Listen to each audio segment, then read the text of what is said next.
It's Gina back again with another episode of WINOS, Women in Need of Sanity. Welcome back, episode number 2. I hope everybody enjoyed my first episode. We're going to be doing this on a monthly basis right now. So please, please, please subscribe to my YouTube channel. Follow me on Facebook and Instagram because the more you follow, the more content I might give you. Today, I have two very special guests in the studio with me, people who are very near and dear to my heart. They are actually on my favorites list, and I don't have a big favorites list, but these two are definitely on my favorites list. First, we have Heather Gresham. I'm going to have her introduce herself, and we also have Terrence Jenkins. I'm going to have him introduce himself as well. So, Heather. Hi, good afternoon. Thank you so much for having me, Gina. I am not sure how you'd like me to introduce myself, but my name is Heather. I am an attorney and I am an HR professional here in Buffalo. She's also my sunshine. Not sure. Terrence. My name's Terrence Jenkins. I am currently a school principal in Buffalo Public Schools, specifically McKinley High School. Go Max! And I think that's it. That's it. Yeah, And I'm so not used to calling you Terrence. I know. Like I can't. TJ is cool. TJ. TJ Okay, is because cool. we do not call only person. I don't even know if I know anybody that calls you Terrence. So Yeah. it's like forcing me to say it. But Heather and I go back probably about 12 years or so, maybe a really long time. And TJ and I probably go back at least 20 something years Yeah. since maybe like 2000, 99, 2000. Yeah, it's been a long So time. it's been a long time. So like I said, they are people that are very near and dear to my heart. And I think the topic that we have today that we'll be able to have a very detailed and depth conversation about it. I definitely want to get you all's opinions on it. So today we're going to be talking about generational curses. And I put curses in parentheses, not parentheses, in quotations because it's not really a curse. I think it's more, we would say, a generational trauma or something like that. But the terminology that people relate to these days is generational curses. So the definition of a generational curse is a habit or behavior that has been passed down from one generation to the next. So basically, something that is learned by your children that is moved from parents, grandparents, from one generation down to the next generation. And that could be either positive or negative. Today, we're going to talk about, like I said, the curses. So, we're going to talk about the negative parts of that. So, there's different types of generational curses and so on and so forth. There are a couple that I do want to talk about because I think that they are ones that are really prevalent. So one of the curses that people talk about is like violence.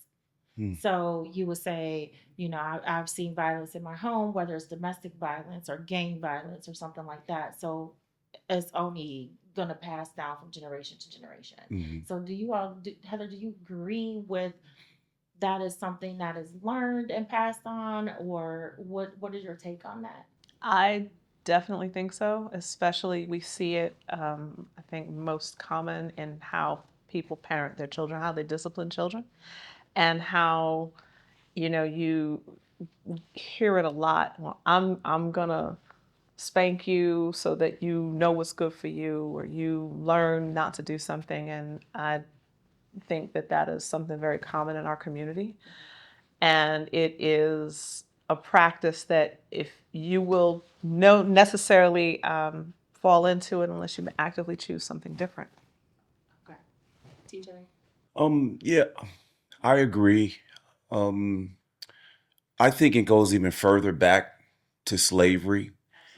Um, a lot of times, what you hear, Dr. Joy DeGruy, I'm screwing her name up, but Dr. Joy DeGruy, originally out of Oregon, University of Oregon, she talks about generational um, things that are passed down from slavery, and a lot of the violence that happened with slaves to their children was in an effort to protect them. A lot of it had to do with just because assuming that I was going to say students, but assuming that children had that free spirit, um, they were much more of a commodity, so they were more likely to be sold. Mhm. So parents, the parents didn't want them to be sold. So just by telling them that they're dumb, oh no, my that child dumb as a blah blah blah, and the child sitting there doing, their ABCs. Stop, don't do that.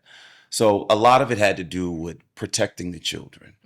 And so as time moved on, we become freer spirits, and we kind of look at our parents now like, what's up with that? Right. So, and as we become more educated as well too. So, Right. I agree with that as well. I do think that violence, even down to hate and things, are learned behaviors. Babies and children are born, they're like you said, a free spirit. They're a blank slate. So they don't know the difference between these things. So they kind of, whatever they see or whatever they're exposed to, mhm, that's kind of what they learn. So I think as a society, we really need to start looking at those types of things and figuring out how we can address them and break those curses mhm. and break those chains and try to make things more positive. Because to me, at the end of the day, I do believe that you are a product of your upbringing, but I also think that it's a choice. Mhm. It comes down to a choice. It's free will. So if you're growing up and you're saying, my father used to beat my mom or something like that, and you're subjected to domestic violence, why would you want to grow up and be like that after you saw the suffering that your mom had and how it even affects a child to even be subjected to something like that? I think we need to start instilling that in people, that you can be different, you can change your mindset, you don't have to follow suit, you don't have to be like that. So if more people, I think, started to get exposed to things like that, we might have a chance to break some of these chains. But I think it's looking at it from students or a child's point of view. Mm-hmm. Much of it has to do with the experiences that they have outside of the family. So, for instance, growing up for myself, my godparents were very instrumental. I grew up in Brooklyn and Bushwick in the hood, and there Who were a can't lot hear of, that New York accent? and there was a lot going on. But when I went to my godparents' house in the suburbs of Queens, it was just a different vibe. And so I think I've seen my friends and some family, don't make the transition, but I think a lot of it has to do with the experience as well, and getting out of your environment, traveling. But that's again, it's it is a free spirit, but I think it is free will and a choice. Um, but if you've never dealt with that, it's like, well, what other choice do I have? You haven't experienced anything else. Right, I completely agree with what you're saying. It's about exposure. And just like before we started taping, we were talking about traveling. Yep. And if you grow up and you don't leave your environment and this is what you see and that's your normal, whether that is beating your child or domestic violence in the home or whatever, that's what you think is normal. Like you were saying about growing up, I grew up on the east side of Buffalo and my parents were very deliberate to not let me stay on the block. We got up and went out on the weekends. We traveled, and travel didn't necessarily mean going far, Right. right? Right. But it could mean going to family's house in a different place or going for a drive in the daytime and just seeing a different part of the area, and that sparks something that teaches you what life looks like outside of your zip code. Excuse me, your zip code or Right. your block, and that opens your perspective. I agree with you. I will say that, I grew up on the east side of Buffalo as well. And my mom was very adamant about that too. It's like we would, go grocery shopping way out. Like now Williamsville is not that far. Right. But, when I was back in the 80s, It looked far. Williamsville was like a far place. You going to Tops International and stuff like that. Like, but she always made it a point that we would go different places, and we would spend our Saturdays going to the florist, or different things like that, to get to, like you said, get some different exposure and see some different type of things. Um, so when you're speaking of your students and kids and stuff like that, I was doing some reading about a week or so ago, and I have read that Gen Z are people who are roughly between the ages of 12 and 27. So, like, 1997 to 2012 or whatever. And it says that they are the generation with the poorest mental health of any generation. I agree. I would agree with that. And it says only 44% of Gen Zers say that they feel prepared for the future. That's my fault. That's our fault. I've just had this conversation. We talked about our experiences, so we overcompensate. So I overcompensate with my own children. We say, "Oh, I'm not gonna beat them. I'm not gonna touch them." However, you know, however, there are times it's like, how do I get this across? And my dad said something so poignant when I had Noah. Noah was like 3 years old. He's 30 now. And I was literally sitting with him and I was, complaining, not complaining, but just kind of saying, he's a little wacky, he's a little crazy, and I gotta snatch him up, and he just don't quite listen. And his words were, "You have to treat it like a hot stove." And I was like, "What is this man talking about?" And he said, literally, he said, "If I tell you not to touch a hot stove and you go touch it, I don't have to tell you that again." So the way I took it was, when I wanted to get a point across, I need to make sure that it was like a hot stove, not tapping them, but sit down. I told you to do this. So that's how I kind of, compensated, or lack of, because of the generational things that we went through. I tried not to do those things. And I think to a certain degree with this generation, my dad used to always say, at 18, you getting out my house. And he meant it. You're not staying around. I can't fathom saying that to my children. Neither can So he's in the house till 30. So what are you gonna do? It's like, well, what are you gonna do? I. Right. So a lot of it has to do. We have this conversation constantly at the schools. And another curse, of course, is disobedience. Mm. Like, you have all these people out here talk about gentle parenting, and that's not for everybody. Mm-mm. Like, I have two Gen Zers of my own. My sons are 16 and almost 18, so I have that generation that I am raising. Mm-hmm. I wish they would. Okay, I really wish they would. Like, I am like old school, to a certain extent, but I also know that each child is different. So, Correct. like, my one son, I can give him a look and his feelings are hurt. Like, Correct. he hurt. He about to straighten up. But then my other son needs to be physically accosted on a regular basis just to get him to brush his teeth. So, I mean, to That's me, right. you have to deal with your children how in different ways. Everybody doesn't need a spanking. Everybody can't be gentle parented. So it's like, you have to, as a parent, make that decision of, this child is this way, this one. I know Heather knows for sure. Her kids are night and day as well. They are, but I think it goes back to what you were saying, TJ. And I think it's generationally. Our generation parents so differently than how we were parented. I think it was all trauma. And that's why we've gone 180 degrees in a different direction, because what happens is that we don't let the kid touch the hot stove. Correct. That's 100%. what we're not doing. We're not saying, don't touch the hot stove. We move the stove. We stand in front of the stove. We redirect. And so they don't know. And part of the reason why they're not prepared is because they've never had to experience certain things that folks of our generation experience. Our generation, I'm about to tell y'all right now, our generation, okay, Gen X, we the flyest generation in the world. We are, but we saw too much. We saw a lot. We did too much, and that's why our kids are not prepared. Why? It taught us a lot, though. Like, we are the most resilient generation. So, I mean, how we move that down to our children, of course, is hit or miss with a lot of us. Right. But and the issue with that is that it's sad that, like you said, Gen Z, our children of Gen Xers, are the ones who aren't going to do better than their parents. Yeah. And I've read a lot about that. Like, So they like my mom's a baby boomer. You Mm. know, baby boomers, Yeah. they worked hard, they whatever. But baby boomers also, they like to shield us from a lot of stuff. Like we didn't have these type of difficult conversations. Mm-hmm. It was like do as I say, That's not as I right. Right. do. That's right. Correct.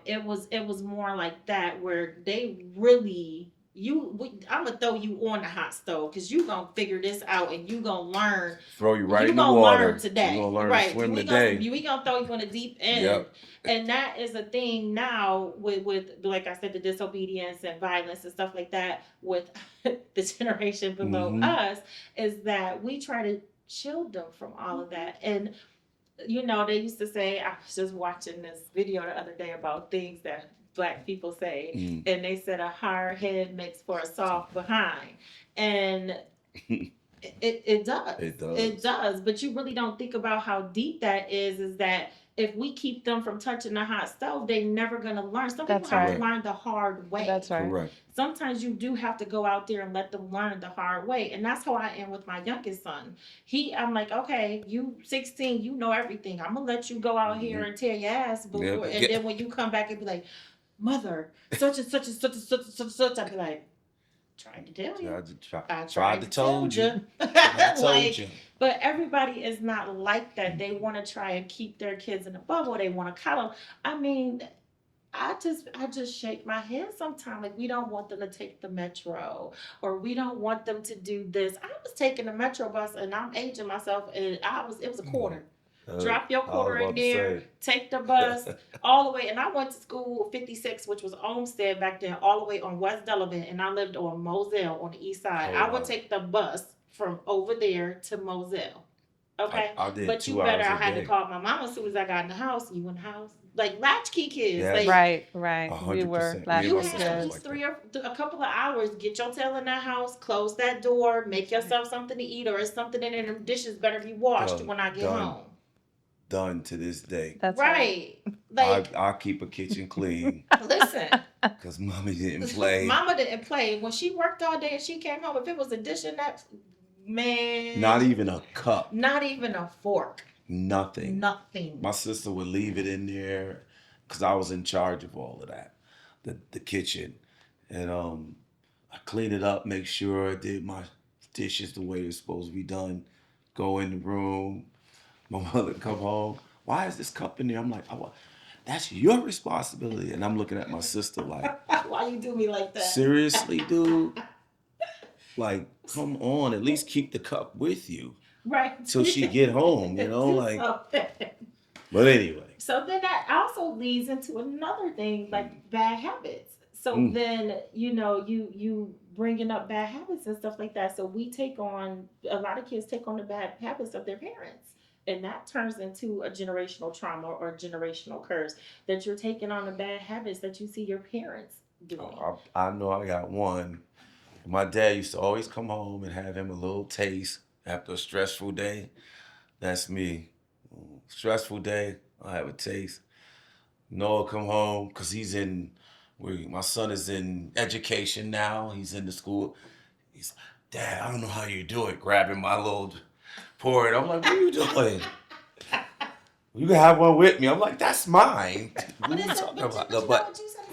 It's a taste. It's a taste. It's a taste. You're not Taste, sitting there no, getting, right, you know what I'm right. saying? That's let what my me dad just used to take do. this He's little like, taste and go on by, let me. If that's what you need to and decompress. the thing is, the real for me is the taste, and then I fall asleep and never finish it, which is exactly what he used to do.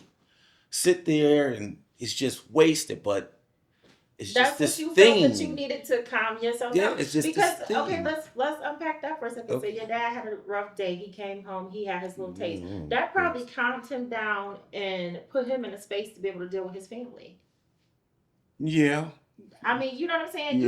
You know where I'm going with that. No, though? I know what you're saying. Like people have their rituals and Right. stuff where they come in, and that's what you need to decompress to be Yeah, to a just dad settle now. down. Yeah. I'm Yeah. separating myself from work. I'm going to be a dad now. Let me see what's going on with my family, but Yeah. I need that minute to decompress and have my little taste, even if I don't finish it. Right. You know what I'm saying? Well, I come home now and I just say, y'all got just give me a minute.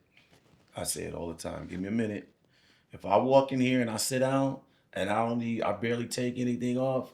Give me a minute. Give you just a second, right? Yeah. So my thing is, so we're looking at bad habits, we're looking at violence, and we're looking at disobedience.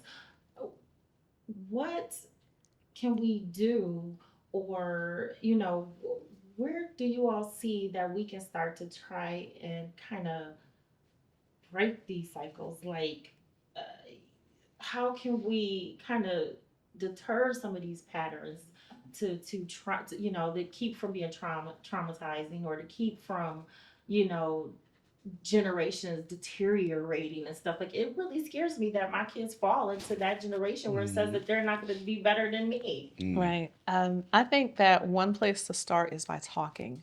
Particularly in our community, we, don't say anything. Right. Don't tell your people. Don't say anything. And a very good friend of mine, she's also a local professional in Buffalo. Her name is Dr. Kelly Holder. She has this phrase that she coined for me. There's a difference between telling your business and sharing your story. And it is so important that we share stories with our friends, with our children, with our, with people. When you talk about things, then you learn from other people, you get different perspectives, and then you also understand that most people are dealing with very similar things, because there's more that unites us than divides us. And we always think, oh, this person wouldn't understand, or I don't want to tell my child, I don't want to burden my child with what's going on. And that doesn't necessarily mean you have to share information in a way that is too adult for them to understand, but you have to prepare them. And like we were saying before, this generation feels they're not prepared. I go back to what I said before about it being a 180-degree response from the way that we were parented, because we saw a lot as a generation. We had to deal with a lot, and we want to shield that. We want to, shield our kids from a lot of that. But there has to be more of a balance. We have to talk, because if we don't, then they're really never going to know.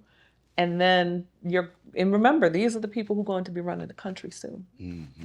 So if they're not prepared, Actually, how are we going to But the prepare thing them? about it is, the way that generation thinks, I don't even think that they think that the country needs to be ran. Like, their mindset Well, is, it's coming. it's It's we don't coming, need for what do real. we need a president for? I What do we know. need government for? Like, What what do do we we even need vote? That's right. what What's do we need voting? any of this stuff for? So it's like, but I also, just to add, I think it goes back to what we originally was speaking about earlier, exposure and experiences Right. as well.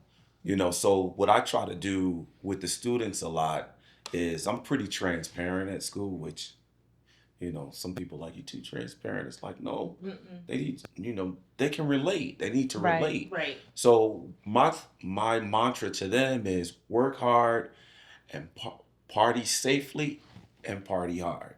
So what I tell them is, I said, look, you guys see me here 12 hours a day, 5, 6 days a week. I said, but when it's time for me to go, I'm going to Europe.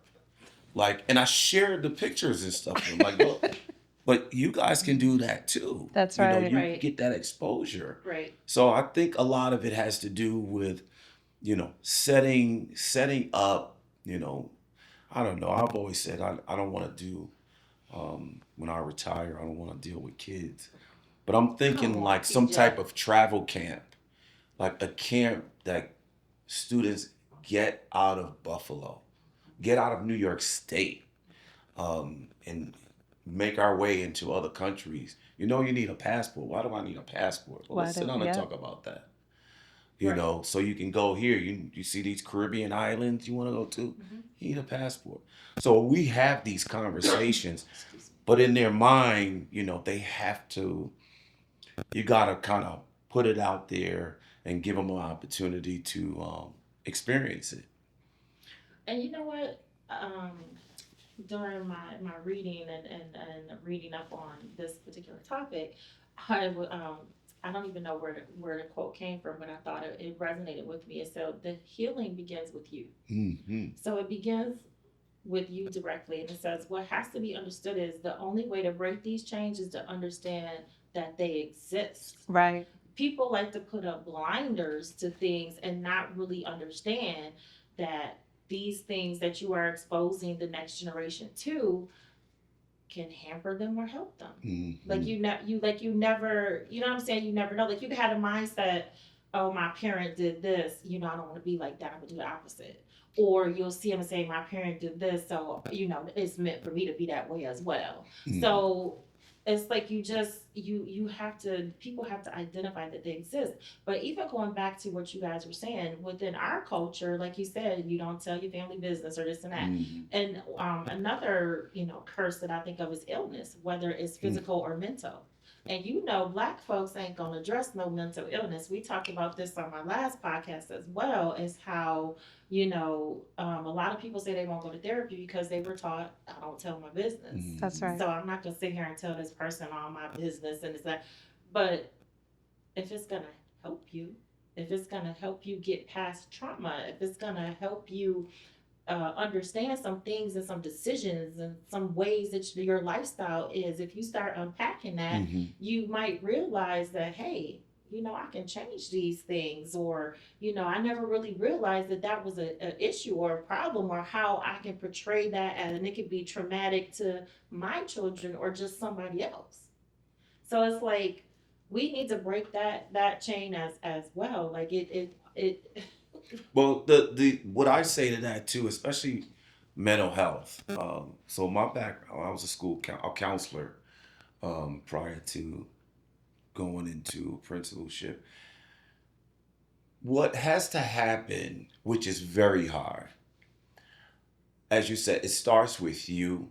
You have to be tired of being tired. Even for children, they have to, at some point, go, you know what, enough is enough. And when you suggest counseling, they are open to it. Because what I've found is people are innately embarrassed by it. It's like, because it's not tangible, it's not something you can grab onto. It's not physical, and you don't break your arm. You go to the hospital, you get a cast. Well, with mental health, we tend to treat it, or some mental health, we have to treat it with drugs. And so that's another issue that parents are like, no, I'm not putting my kids on these drugs. But my thing is, if your kid was a diabetic, you would give them the necessary medication for that. Well, what tends to happen with some of the mental health drugs is it changes the character for a moment of the child, which makes a parent nervous. So, for instance, if a child had ADHD, they were taking Ritalin at this time. I'm sure there's some other stuff out there, and all of a sudden the student is just kind of zoning out, and that's bothersome to some parents. Like, nah, I don't like to see him like that. He or she just sits there and doesn't say anything.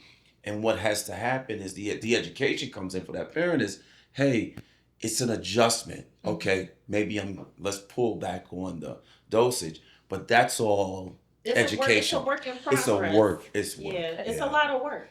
But it also requires, as the parent dealing with the child who has that, or maybe you have the same thing yourself, you have to be willing to do the work. You have to be willing to be to do the work to find out what's going on, and to be an advocate. And we don't always have those tools, so it's hard for many people to break a chain that they don't have the tools for. And I think that it comes back down to what we've all been talking about, is you have to talk to people.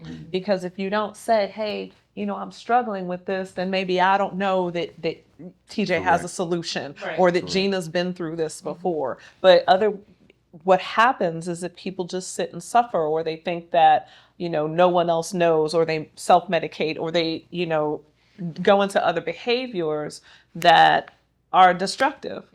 And then that comes out in various ways. But we have to start talking, and we have to be willing to do the work to heal. And that's the thing too. It is Well, the other piece of it too, when I worked in the psychiatric, I used to work in Strong Memorial Hospital in Rochester. In Rochester? Yeah. And worked in the child adolescent unit.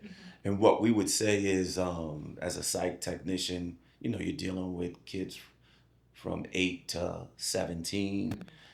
And we used to say they come in and we fix them. And then they go back into the environment that brought them here in the first place. Right. And then when we have them there, there's a transition. The counselor and the child is opening up and saying, "No, mom, dad, you're not doing this. I'm tired of this and I'm tired of that. That's why I'm here." And then parents go through that. Mm-hmm. But then the parent kind of sees what's going on, but then they go back into the same routine of Right. things, the Yes. same triggers Yes. that put them where they are. It's an education all around. Yeah, I mean, it you truly have is. to, and like you said, you have to be willing to do the work, and it's not 100%. easy. No. None of this. None is of it is easy. You have None to of be it. tired of being tired. Right. None of it is easy at all. So, we have to identify what these generational traumas and curses are. They need to be identified. Like you said, we need to talk. We need to get that Amen. out there and actually start talking about it. And people need to, once they start talking about it, they really need to look at it and figure out what decisions and what things in my lifestyle has led to this. You Yeah. have to really start to evaluate things like that. And then after you figure it out, you really have to make a plan and execute it to change. And that's the hard part. That's the hard part. That is very We hard. can sit here all day and talk about, my foot hurt, my foot hurt, my foot hurt. Well, why do your foot hurt? Well, I don't know. I twisted it or something. My knee hurts. Okay, so what are you gonna do about it? You're just Right. gonna sit here and talk about your foot hurt, or are you going to do something to help make it stop? Right. Like, so, and like you said, it's the work and the communication and the transparency. Like, two of my biggest things that I always say to anybody, as far as any type of relationship, friendship, or whatever, transparency and honesty are like two, and communication. Those are like the three pillars Right. of any type of relationship, as far as family, friends, husband, wife, whatever. Right. You have to have that, and you have to be willing to. And some of it, Gina, is, another part of all of that is, economics. So in terms of, the lack of resources. So I see a child that has these issues. I mean, we have students that just come to school for breakfast and lunch. And then they check out That's for the it. rest of the So day. if I have some mental issues, but I'm not taking care of food, clothing, and shelter, if those three things are not taken care of, nothing else is going to happen. That's right. Whether you have, I don't care if you're schizophrenic to have depression, if you're hungry and you don't have a place to live and clothes on your back, especially living in Buffalo, Mm-hmm. you're not going to be open to hearing me talk about, well, maybe you need to do this. Like, look, I got to eat, Right. or I need a place to stay. Oh, my house is just, there's leaks here. So there's that part of it too. There's a Maslow's hierarchy of needs, that lower level. Right. If you don't have those three, the rest of the stuff And then, is just not going to work. and granted, we put the responsibility onto parents and stuff like that to provide those type of things, but as educators and as a place where kids are a big chunk of the day, I have seen some schools have a model now where they do like a whole wraparound thing. We do. Like they do a whole wraparound thing where they're not just there to focus on the child, they're there to focus on the family. Correct. Like if they don't, okay, so this kid's not coming to school every day. What's the problem? Well, mom Right. is looking for a place for them to live, or they don't have this or they don't have that. Well, let's figure out what resources we can find or provide for mom, so we can make sure that this kid is getting here on time and getting the education that they need, so that they can possibly break that generational curse Right. of that chain. Correct. So there is quite a few schools that are doing that now, where before it was it's the parents, it's the parents, it's the parents. Well, you know what? As an educator and as somebody who was pouring into that child, let's pour into them as a whole so that they can achieve and get to where they need to be. Right. Right. Yeah. So So we have those too. you I got to mean, we wrap do. around. Yes. Yeah, we do. We have them there. you know, it's a matter of, are they taking advantage of some of those Right. resources? Mm-hmm. The only thing we can do is ask and provide and try. I always say ask, provide, and try to convince. Yeah. You know, hey, we have this. You have students that will and families that will take advantage of it. But then there are a lot of families that, you know, again, Like you they said, just embarrassed, Yeah, or they they don't don't want to put their trust. business out just there. They don't trust That's right. they don't people trust. and Yeah. stuff like They don't that. trust. But if I trust the institution to take my kid for 7, 8 hours a day, you know what I'm saying, and I Mm. think that that's where they need to be, Right. then I might be able to find at least one person there that I could talk about what my situation is. Yes, absolutely. That's just my thought process. So now we're gonna get to a part. That's one of my favorite parts. Okay. I love talking to y'all. But why have a name like WINOS Without the wine. without the wine? So, as part of every show, I do a wine tasting. So Okay. now Heather, I know, as I said, known has for a very long time. I actually got a Moscato to try, and I know Okay. you've never. I'm pretty sure you've never had this. I've before. never. So this one is an Italian Moscato. It's called Castello del Poggio. Poggio. Poggio. Poggio. I knew TJ. I'm would know. just like, So it's an Italian Moscato. So I'm assuming it might be sweet. But I kind of like the bottle too. So Latoya always picks a wine based on. We have a mutual friend who picks the wine based on what Based the on the bottle bottle. looks like. And That's we're right. like, she's like, I just got it because the bottle was nice. I'm like, well, what do it taste like? She's like, I don't know. So we have to do the wine tasting part of it. So I'm gonna do this, and of course it's football season. So Go I have Bills. to drink out of Oh, my I forgot Steelers about glass. I forgot about Get a close up of that. And again, I have to drink. Go Bills. Then- Okay. So we might have a Steelers. monthly show, but during these months when it's football season, Look, you're gonna need that this season for those Steelers. listen. You're gonna need a couple of classes for that. They are horrible right now. Gee, Well, you know what? that. Could you pass that one to Mhm. TJ, please?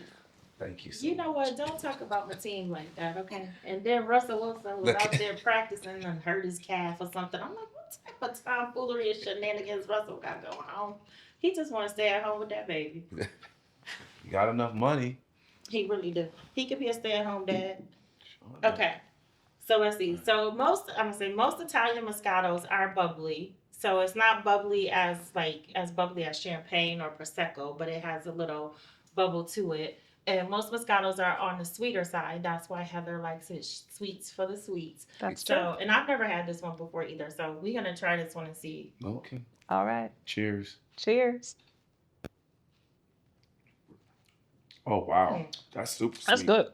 It is super sweet. Yeah, It's super it is sweet. super sweet. That's But Heather It's likes sweet. it. that's I like do. Kool-Aid sweet. It's not that sweet. See, Yes. now when it's Don't hate. super, Wait, wait, so It I'm was gonna like, tell you a little whoop. secret. So when it's super sweet like this, just put a shot of Tito's or tequila or something in Same. it. That's what I thank you. That's what I do. When it's super sweet, I just throw a shot in there and I'm like, oh, this tastes good. I'm the lightweight drinker. So Oh, see, I mean, for as far as wine, I'm a Merlot. I like the bitter. Okay, so Yeah. you see, See, Merlot is that yeah. stuff to make your tongue furry and you be like, Nah, that's this. This Yes, is tutti yeah. frutti for this Tutti, me. is yeah. definitely a tutti well, frutti I got one. it because of Heather. Because Thank I knew you. Heather. So she always looking for a new Moscato. So, okay, so Heather, on a scale of 1 to 5, what would you give it? I'd definitely give it a 4. A 4? Okay. 4. I mean, as far as I would give it, I'm not a sugar person, but it does taste good. Right. Right. It Right. tastes good, so I'll give it a 4 too. You give it a 4 too? Mhm. Okay, and I would give it a 4 as well. It's not as sweet as some of that barefoot. Barefoot, and, yeah. oh, Mm-mm. It's something sweeter than not this. against anybody Yeah. who drink Oh. barefoot, but it's just not my bag. I'm sorry, it's not my thing. So, and this, again, I love me a nice screw top. I love me a That's screw right. top on some wine, honey. Just screw that top off. And this was moderately priced. So, if you're local to Buffalo, Amherst Street is my favorite. Mm. Amherst Street is my favorite store. I think I know more than the people that work there. You But do. anyway, The but it Wegmans was one? moderately Yeah. priced. Oh yeah. It was. I said I'm going on a field trip to Amherst Street. They're like, "Where you at?" I'm like, "I'm going on a field trip." "Oh, where you going?" "Amherst Street." So, but it was only like $10.99. Oh, okay. Yeah, it was That's only the right price. $10.99. Yeah, it's a perfect price. Like I said, I will always be an advocate that good wine does not have to be expensive. Because Mm, usually, because I think expensive wine is gross. Just for y'all that just, I don't know, I just okay. don't like it. So, all right, so that got a good rating. Everybody gave that a 4. Yeah, Even it's cool. TJ, who's like it tastes like Kool Aid. But Cool. so thank you both. Thank you so much. Thank Thank you you for for having having Thank you me. us. for Yeah, having me. thank I Yeah. you. mean, short This was fun. notice and everything. I'm so happy that you guys were able to make it. Stay tuned for my next episode of WINOS. And like I said, we're gonna be doing this every month now. So see y'all. Don't forget to subscribe to my YouTube, Instagram, Facebook. Please. Release your anger, release your lie, release your job, release the time, release the train.